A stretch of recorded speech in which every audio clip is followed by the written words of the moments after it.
करोड़ लोगों को भीख का कटोरा हाथ में नहीं चाहिए। 80 करोड़ में से मैं समझता हूँ ज्यादातर ऐसे थे जो अपने से कमजोरों को मदद करते थे, आज वो खुद 5 किलो अनाज के मोहताज कर दिए। हम चाहते हैं कि ये 80 करोड़ लोग प्रार्थना करें ऊपर वाले से कि मोदी जी और जो सुप्रीम कोर्ट के जजेस हैं और इलेक्शन कमीशन है उनको सद्बुद्धि आए और पेपर बैलेट से असली पार्लियामेंट का चुनाव कराएं, ताकि इस देश में इंसाफ और बराबरी कायम हो सके, सबको नौकरी मिल सके, सबको रोजगार मिल सके। सर, आप ईवीएम की बात करते हैं, वो राम की बात करते हैं, ठीक है, बड़ी अच्छी बात है। तो अपना काम कर रहे हैं, हम अपना काम कर रहे हैं। हम ये कहते हैं कि ईवीएम हटा के पेपर बैलेट के रास्ते से सबको आज़ादी होनी चाहिए, सबको बराबर की आज़ादी होनी चाहिए, सबको सिर्फ पूजा करने की आज़ादी नहीं होनी चाहिए, सबको रोजगार मिलना चाहिए, सबको सस्ती चीज़ें मिलनी चाहिए जो मिलनी चाहिए, सबको ये हक होना चाहिए कि जो अडानी जी ने उनका पैसा लूट के अपनी तिजोरियों में भर लिया है वो वापस तिजोरियां खोल के वापस अपने 1000 रुपये पेट्रोल हो जाए। तो वो वही लोग हैं जो पन्ना प्रमुख है, ध्यान रख लीजिए इस बात को, क्योंकि उनको तो करोड़ों करोड़ों रुपए मिल रहे हैं लूट के।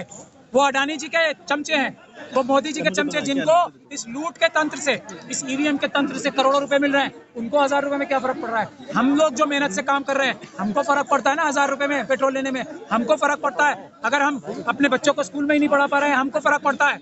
आज जो शिक्षा का अधिकार मिला है वो छीन लिया जाएगा, यूनिवर्सिटीज प्राइवेटाइज हो रही हैं, ये वो लोगों के लिए हो रहा है। इसीलिए वो ये ऐसा माहौल बना रहे हैं, 1000 रुपए वाले सब चोर हैं, 1000 रुपए वाले सब पन्ना प्रमुख हैं।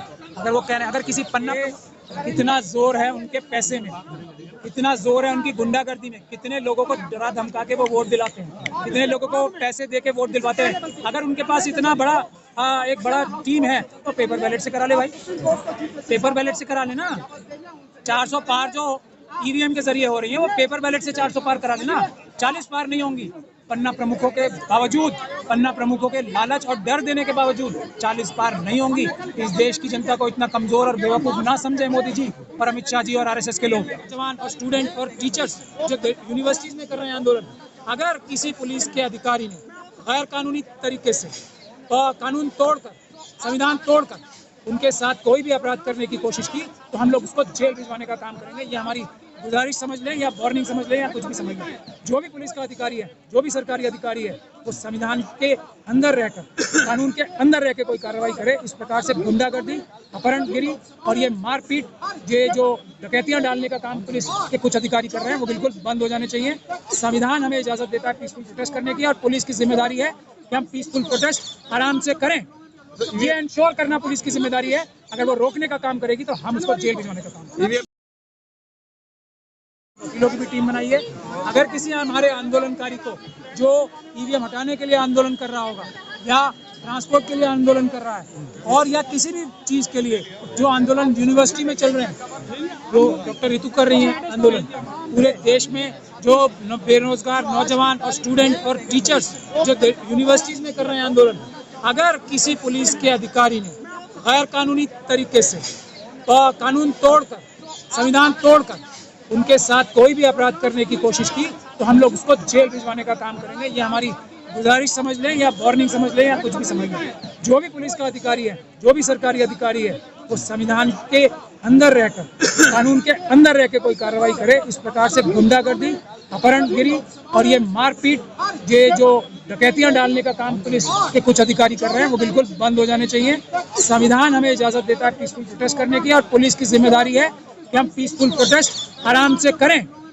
ये इंश्योर करना पुलिस की जिम्मेदारी है। अगर वो रोकने का काम करेगी तो हम उसको जेल भिजवाने का काम करेंगे। ईवीएम तो ऐसा ना, ईवीएम की बात करते हैं, बीजेपी के पास में पन्ना प्रमुख जैसी पोस्ट है, एक आदमी के ऊपर 4 आदमी के ऊपर 6 कि तुम्हें 4 आप कह रहे हो ईवीएम। हम भी देखेंगे कितना जोर है उनके पैसे में, कितना जोर है उनकी गुंडागर्दी में, कितने लोगों को डरा धमका के वो वोट दिलाते हैं, कितने लोगों को पैसे दे के वोट दिलवाते हैं। अगर उनके पास इतना बड़ा एक बड़ा टीम है तो पेपर बैलेट से करा ले भाई, पेपर बैलेट से करा लेना। 400 पार जो ईवीएम के जरिए हो रही है वो पेपर बैलेट से 400 पार करा लेना, 40 पार नहीं होंगी।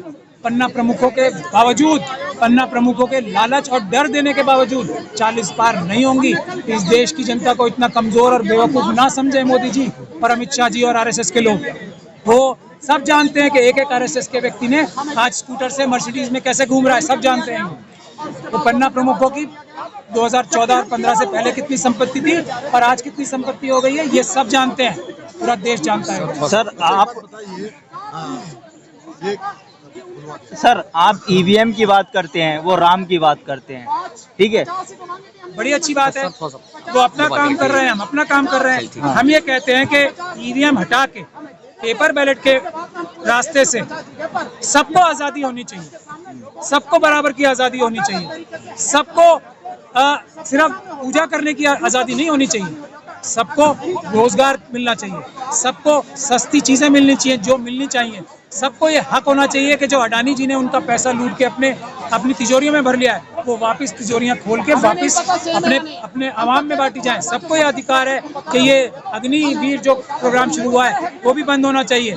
ये हमारे रास्ते से होगा और हमारे रास्ते से किसी के भी पूजा पद्धति में रुकावट डालने की बात नहीं है, सबको और ज्यादा आज़ादी देने की बात है, कहीं रुकावट नहीं है। हमने तो आज एक और भी ऐलान किया है, मोदी जी ने ये गुजारिश की है ना, पूरे देश से कहा है कि अपने 22 जनवरी को जाकर सब लोग अपने अपने पूजा स्थलों की सफाई करें।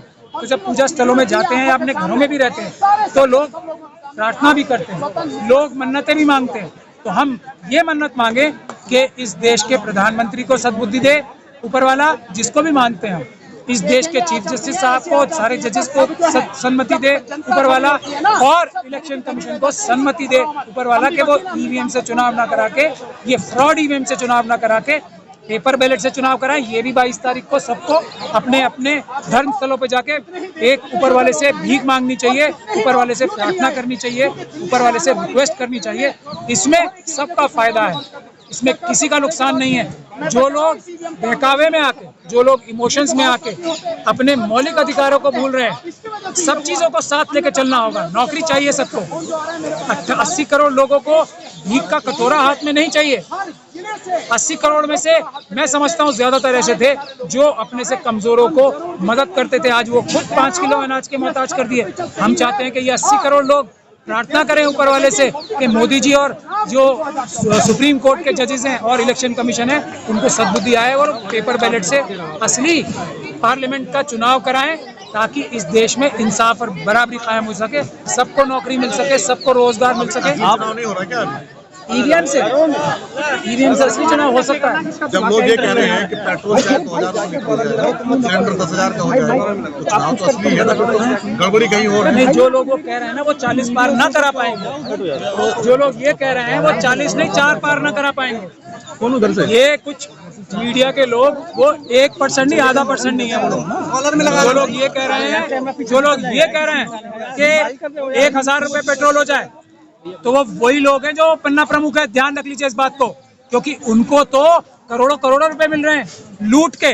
वो अडानी जी के चमचे हैं, वो मोदी जी के चमचे, जिनको इस लूट के तंत्र से, इस ईवीएम के तंत्र से करोड़ों रुपए मिल रहे हैं। उनको 1000 रुपए में क्या फर्क पड़ रहा है? हम लोग जो मेहनत से काम कर रहे हैं, हमको फर्क पड़ता है ना 1000 रुपए में पेट्रोल लेने में, हमको फर्क पड़ता है। अगर हम अपने बच्चों को स्कूल में ही नहीं पढ़ा पा रहे हैं, हमको फर्क पड़ता है।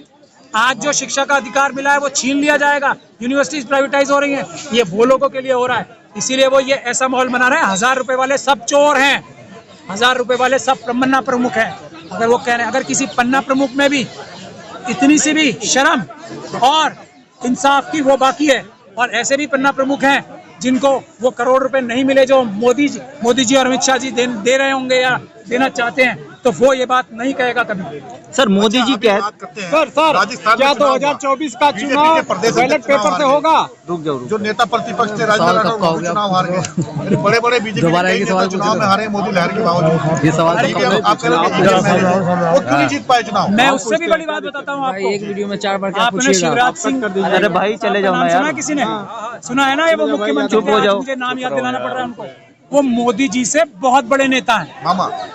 मामा जी की जो बात कर रहा हूँ ना, मोदी जी से बहुत बड़े नेता हैं वो। मोदी जी गुजरात से आते हैं। कितनी लोकसभा की सीटें हैं गुजरात में, मुझे बताएंगे आप? और मध्य प्रदेश में कितनी है पता है ना आप सब लोगों को? तो वो इतने बड़े नेता हैं, मोदी जी से बड़े नेता हैं। आज वो भीगी बिल्ली बन के क्यों चुप बैठ गए? क्योंकि मोदी जी और अमित शाह ने कहा है पीछे हटो, तुम्हारी क्या औकात है, वोट तो सारे हमने ईवीएम से लिए हैं, कौन हो तुम? और भगा दिया ना, आप चुप बैठे हैं।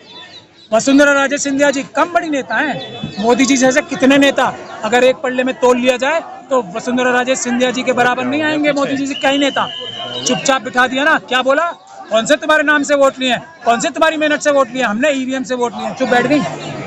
उसी तरीके से रमन सिंह साहब कितने बड़े नेता हैं, मोदी जी से तो बड़े ही हैं, उनको भी चुप बिठा दिया ना। ये है ईवीएम की ताकत। आप उनकी बात करें, जिसको चाहा उसको जिताया, जिसको चाहा उसको हराया, ये है ईवीएम। चाहे वो बीजेपी, ये तो ऐसे लोग हैं जो अडवाणी जी को घर बिठा दिया, ये तो ऐसे लोग हैं जो मुरली मनोहर जोशी जी को घर बिठा दिया, ये ऐसे लोग हैं, ये निर्दयी लोग हैं। ये जो मनुवादी मानसिकता की गुजराती लॉबी है ना, ये सिर्फ अडानी की सगी है, ये अडवाणी जी की भी सगी नहीं है। कितना मिलता जुलता नाम है तब भी सगी नहीं है। सर क्या मानते हैं, जब 2014 का चुनाव हुआ था, जो बीजेपी को वोट मिली थी वो ईमानदारी वाली थी? उसमें एक बहुत बड़े नेता थे कांग्रेस में, वो आरएसएस के एजेंट थे, मोदी जी और ये अमित शाह के एकदम मिले हुए व्यक्ति थे। वो एकदम तीनों की तिकड़ी थी, दुनिया जानती है। आज मैं नाम नहीं ले रहा हूँ जान के उनका। तो ये उन्होंने नाम ले दीजिए।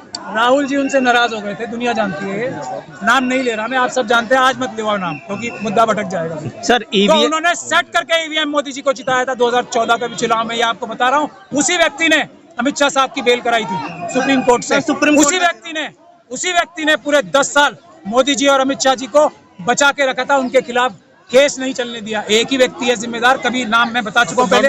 नाम इल्जाम लगा रहे हो आप, मान लो तो मर चुके, अब के इल्जाम लगा रहे हो। नहीं, मैं इल्जाम की बात नहीं कर रहा हूँ, इल्जाम की बात नहीं है, तथ्य है। सर आप जिंदा थे तब मैं ज्यादा जोर से बोलता था और वो मेरी बात का कभी जवाब नहीं दे पाए। सर इलेक्शन, दुनिया जानती है, इलेक्शन मैं सच बोलता हूँ। इलेक्शन कमीशन से उम्मीद है कि 2024 में जो लोकसभा का चुनाव है वो बैलेट पेपर से होगा? उम्मीद नहीं, यकीन है। चुनाव सिर्फ और सिर्फ बैलेट पेपर से होगा। जिसमें जितनी ताकत है लगा ले।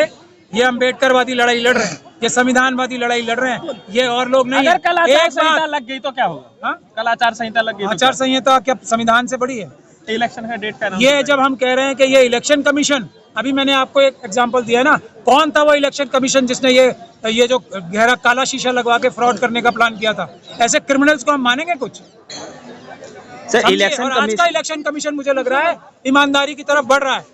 उसने मना नहीं किया हमें। कल हम 50 जो लेने जा रहे थे ना, शायद तैयार रखी होंगी, तो अमित शाह साहब इतना डर गए कि उन्होंने हमें बाहर ही नहीं जाने दिया।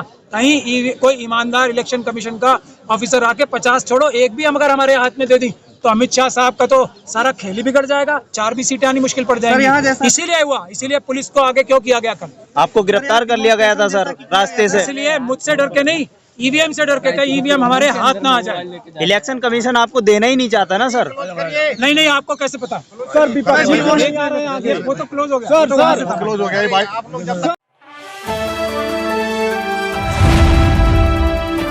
द इंडियन खबर, सच आपके सामने।